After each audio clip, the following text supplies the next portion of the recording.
मैं धीरेन्द्र कुमार शुक्ला। आज मैं आपके सामने एक नया टॉपिक इनकम टैक्स आयकर जो कि हमारे बुंदेलखंड विश्वविद्यालय में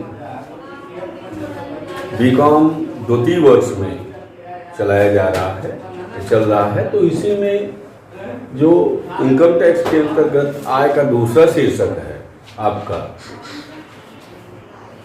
मकान संपत्ति से आय। तो मकान संपत्ति की कर योग्य आय ज्ञात करने के लिए हम किन किन मुख्य बिंदुओं पर ध्यान देते हैं, तो उसका न्यूमेरिकल पार्ट हम आपके सामने लेके आए हैं। तो देखिए, सबसे पहले तो हमें इसका बेसिक पॉइंट समझ लेना चाहिए कि किस मकान संपत्ति की आय की गणना इस शीर्षक में की जाती है। पहले तो ये हमें देखना चाहिए कि कुछ प्रमुख बातें ये आपके सामने हैं।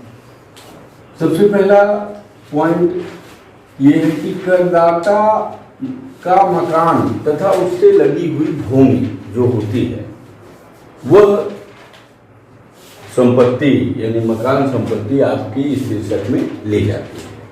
अब उसकी कुछ और विशेषताएं बताई गई कि करदाता मकान का स्वामी हो। यदि करदाता मकान का स्वामी है तभी वह संपत्ति उसकी इस शीर्षक में शामिल की जाएगी। अगला पॉइंट है मकान भारत में हो। मकान का भारत में होना आवश्यक है। इसमें निवासी स्थिति जो कि आपका पूर्व में अध्ययन कराया गया था, मैं पुनः एक वीडियो इसके संबंध में निवासी स्थिति के बारे में आपका एक डाल दूंगा, वो बाद में आपको मिल जाएगा। लेकिन यहाँ पे यदि मकान भारत में है तो जैसे कि आप जानते हैं कि निवासी की आपकी 3 स्थितियाँ होती हैं एक व्यक्ति की दशा में।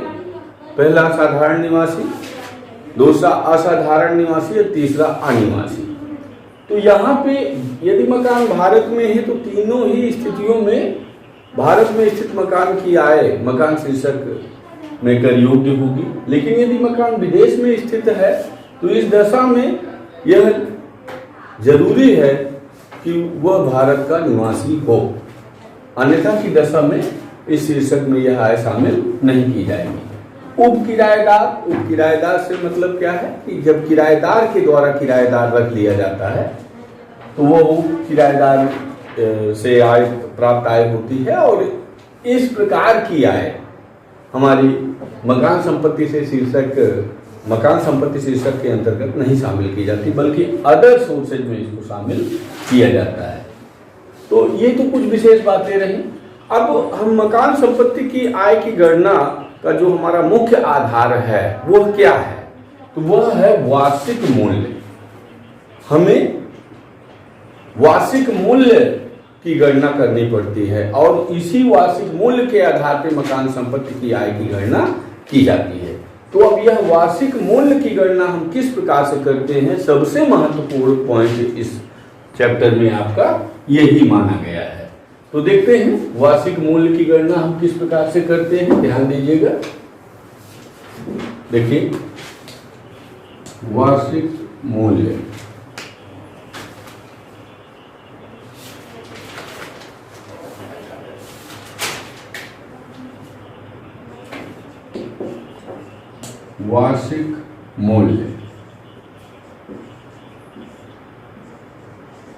की गणना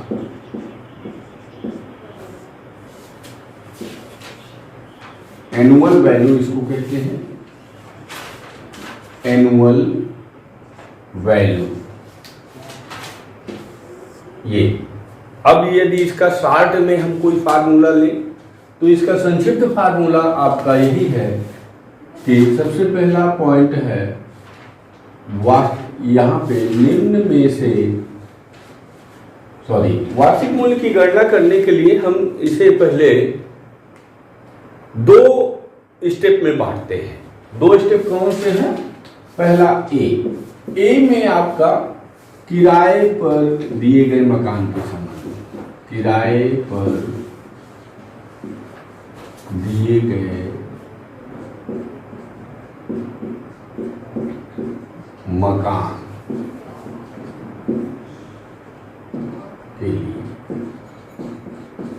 किराए पर दिए गए मकान के लिए, और दूसरा है आपका स्वयं रहने की दशा में। दूसरा है स्वयं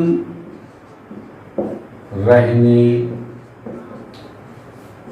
की दशा में, स्वयं रहने की दशा में। तो इन दो कंडीशन में हम वार्षिक मूल्य की गणना करेंगे। तो पहले हम करेंगे किराए पर दिए गए मकान के संबंध में वार्षिक मूल्य की गणना। तो किराए पर दिए गए मकान के संबंध में यहां पे निम्न में से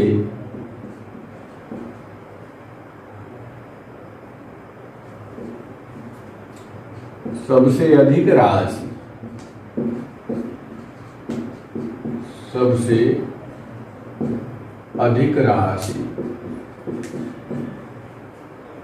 अब यहां पे कौन सी सबसे अधिक राशि? पहला पॉइंट है वास्तविक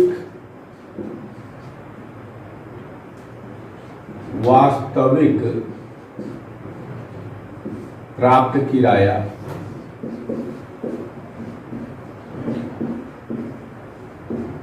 और नंबर दूसरा पॉइंट है आपका संभावित किराया। संभावित किराया, वास्तविक किराया यानी एक्चुअल रेंट, और दूसरा है एक्सपेक्टेड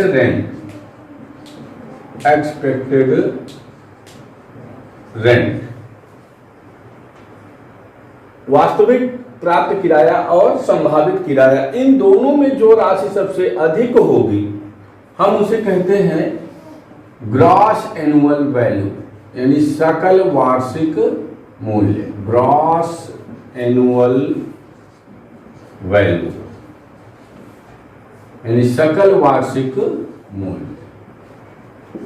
सकल वार्षिक मूल्य, ये आपको जो मिलेगा वो कहलाएगा ग्रॉस एनुअल वैल्यू। अब इस ग्रॉस एनुअल वैल्यू में से हम घटाते हैं, क्या घटाते हैं?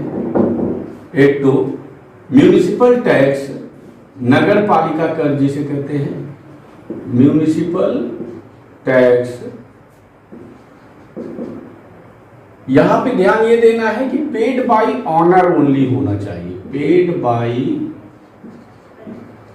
ऑनर, ये विशेष पॉइंट है। यदि ऑनर ही पेड किया है तभी इसको यहां पे हम घटाएंगे। यदि यहाँ पे किराएदार ने नगर पालिका कर का भुगतान किया है तो उसको फिर यहाँ पे हम नहीं घटाएंगे। और दूसरा है अनरियलाइज्ड रेंट। अनरियलाइज्ड रेंट यानी न वसूल हुआ किराया, कोई ऐसी किराए की राशि जो वसूल अभी तक प्राप्त नहीं हुई या अप्राप्त किराए की राशि है कोई, तो उसको भी यहाँ पे हम घटा देते हैं। और ये घटाने के बाद जो यहाँ पे शेष राशि आपको प्राप्त होती है, जो शेष राशि यहाँ पे मिलती है, यही आपका कहलाता है एनुअल वैल्यू या वार्षिक मूल्य। इसी को हम कहते हैं वार्षिक मूल्य, जो आपको यहाँ पे शेष राशि प्राप्त होगी। कैसे प्राप्त हुई? सबसे पहले तो हम ग्रॉस एनुअल वैल्यू ज्ञात किए। कैसे आया ग्रॉस एनुअल वैल्यू यानी सकल वार्षिक मूल्य? वास्तविक किराया यानी एक्चुअल रेंट और एक्सपेक्टेड रेंट, इन दोनों में जो अधिक राशि है, इन दोनों में जो अधिक है वही हमारा ग्रॉस एनुअल वैल्यू होगा। अब इस ग्रॉस एनुअल वैल्यू में से हम इन दो पॉइंट को घटा देते हैं। पहला म्यूनिसिपल टैक्स। म्यूनिसिपल टैक्स में ध्यान देना है कि यह ऑनर के द्वारा यानी स्वामी के द्वारा, मकान के मालिक के द्वारा ही भुगतान किया गया हो। और ये भी इसमें एक पॉइंट है कि ये चाहे जितने साल का ड्यूरिंग द ईयर, इस आपके प्रीवियस ईयर में चाहे जितना भी इसने पेमेंट किया हो, चाहे 2 साल का, 4 साल का, 6 साल का प्रीवियस का हो, चाहे एडवांस का पेमेंट किया हो, यदि इस फाइनेंशियल ईयर में, जिसे प्रीवियस ईयर कहते हैं, इसने पेड किया है तो पूरा का पूरा यहाँ पे माइनस होगा, लेस किया जाएगा चाहे जितने साल का हो लेकिन इस पीरियड में हो। और दूसरा अप्राप्त किराए की राशि यानी अनरियलाइज्ड रेंट। इन दोनों को घटाने के बाद जो हमें प्राप्त होगी राशि वही एनुअल वैल्यू है। ये तो ठीक है, एनुअल वैल्यू हो गए। अब यहाँ पे एक पॉइंट आता है, वास्तविक किराए को आप जानते हैं। वास्तविक किराए का मतलब कि वास्तव में जितना किराया मिला, मान लीजिए मकान हमारा साल भर पूरे 12 महीने भरा रहा तो 12 महीने का किराया जो मिला वही वास्तविक किराया, 8 महीने भरा रहा तो 8 महीने का जो प्राप्त किराया मिला वही वास्तविक किराया है।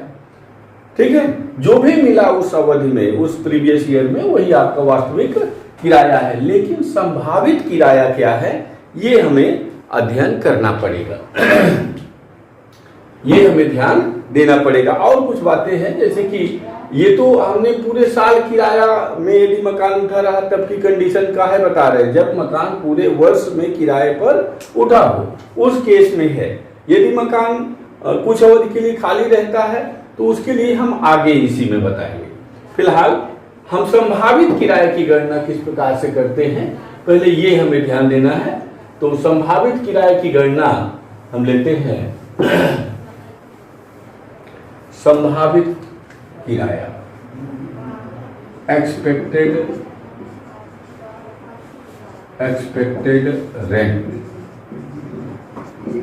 रेंट यानी संभावित किराया इसको कहते हैं।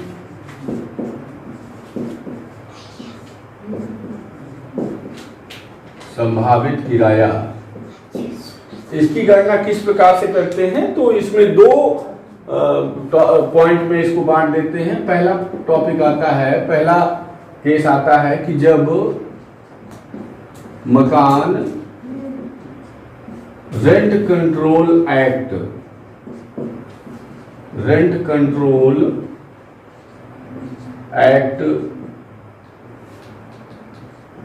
में ना आता हो, नहीं हो, जब रेंट कंट्रोल एक्ट में नहीं हो तब की कंडीशन में, तो इसमें हम इस प्रकार से ज्ञात करते हैं कि निम्न में से जो राशि अधिक हो, निम्न में से जो राशि अधिक हो, पहला आपका municipal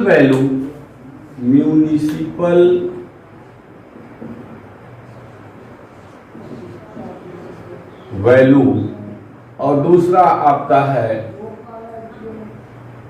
fair value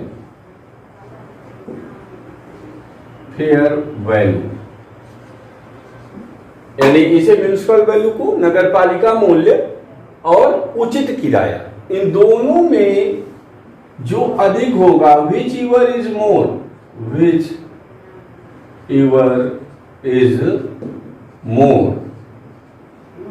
is equal to expected value।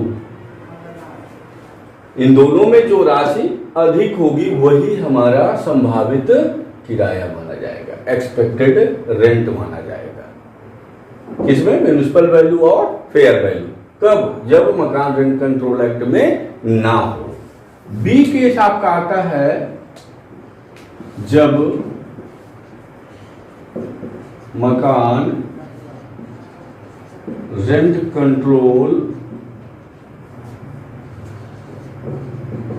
Act में हो। तो इस केस में इन दोनों में फर्स्ट म्युनिसिपल वैल्यू, शॉर्ट में लिख रहे हैं म्युनिसिपल वैल्यू, और second fair value, whichever is more,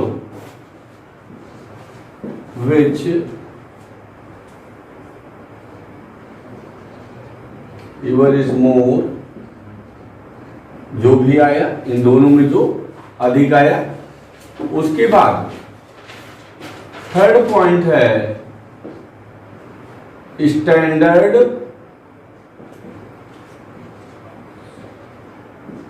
rent, मानक किराया इसको कहते हैं, हम मानक किराया।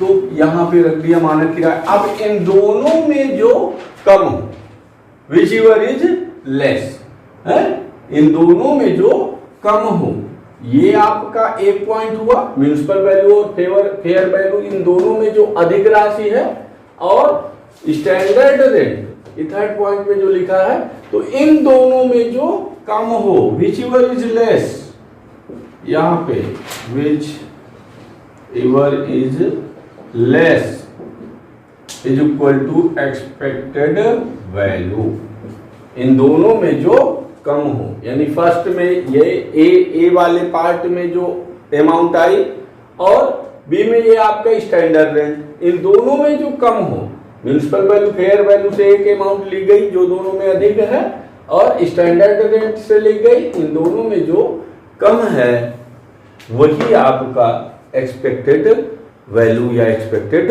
रेंट माना जाता है। कब की केस में? जब मकान रेंट कंट्रोल एक्ट में आता है।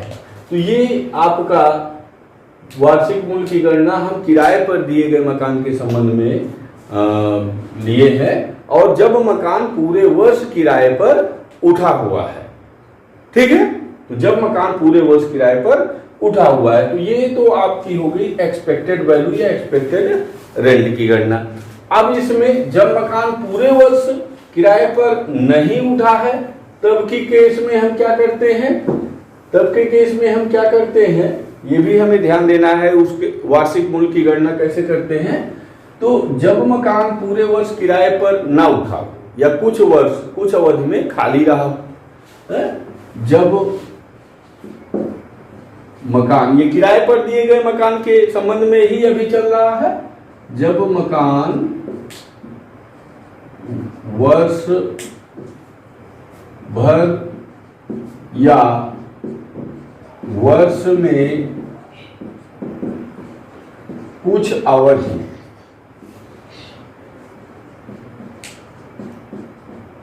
खाली रहा हो, ऐसे केस में हम किस प्रकार से वार्षिक मूल्य की गणना, या सकल वार्षिक मूल्य आप कह लीजिए, वार्षिक मूल्य तो वैसे ही आ जाएगा, सकल वार्षिक मूल्य में से हम म्यूनिसिपल टैक्स और अनरियलाइज्ड रेंट घटा देते हैं ग्रॉस एनुअल वैल्यू से, तो आपका आ जाता है एनुअल वैल्यू। तो यहाँ पे जब मकान वर्ष भर या वर्ष में कुछ अवधि खाली रहा हो, तो ऐसे केस में यहाँ पे नंबर एक एक्सपेक्टेड रेंट जिसे कहते हैं, एक्सपेक्टेड वैल्यू जो भी है उसे रख लिया। एक्सपेक्टेड वैल्यू कैसे ज्ञात करते हैं अभी अभी आपको बताया हमने। और second actual rent, actual rent, ये दोनों पॉइंट रखने के बाद हम ध्यान क्या देते हैं कि यदि मकान कुछ अवधि खाली रहा या पूरे वर्ष खाली रहा, तो मकान खाली रहने के कारण यदि एक्चुअल रेंट हमारा एक्सपेक्टेड वैल्यू से कम है, क्यों कम है? क्योंकि मकान वर्ष में कुछ अवधि या पूरे वर्ष खाली रहा। और ध्यान रहे एक बात कि इस दौरान जब मकान आपका वर्ष में खाली रहा, कुछ अवधि हो चाहे पूरे वर्ष, तो उस दौरान आप इसका स्वयं के निवास में इस्तेमाल नहीं किए। ये बात ध्यान देने योग्य है। यदि आपने स्वयं के निवास में इसका उपयोग किया है या अपने निजी उपयोग में कोई इसका यूज किया है, तो फिर मकान खाली नहीं माना जाता है। ऐसी कंडीशन में मकान खाली नहीं माना जाता है, उसे हम किराए पूरे वर्ष किराए पर दिया गया मानते हुए प्रश्न हल करते हैं। तो ध्यान ये रहे कि जब मकान वर्ष में कुछ अवधि या पूरे वर्ष खाली है, तो इस दौरान कोई भी मकान करदाता द्वारा अपने निजी उपयोग में उसका यूज नहीं हुआ हो। तो ऐसी कंडीशन में यदि हमारा एक्चुअल रेंट एक्सपेक्टेड रेंट संभावित किराए से कम है, तो यहाँ पे एक्चुअल रेंट ही ग्रॉस एनुअल वैल्यू होगा।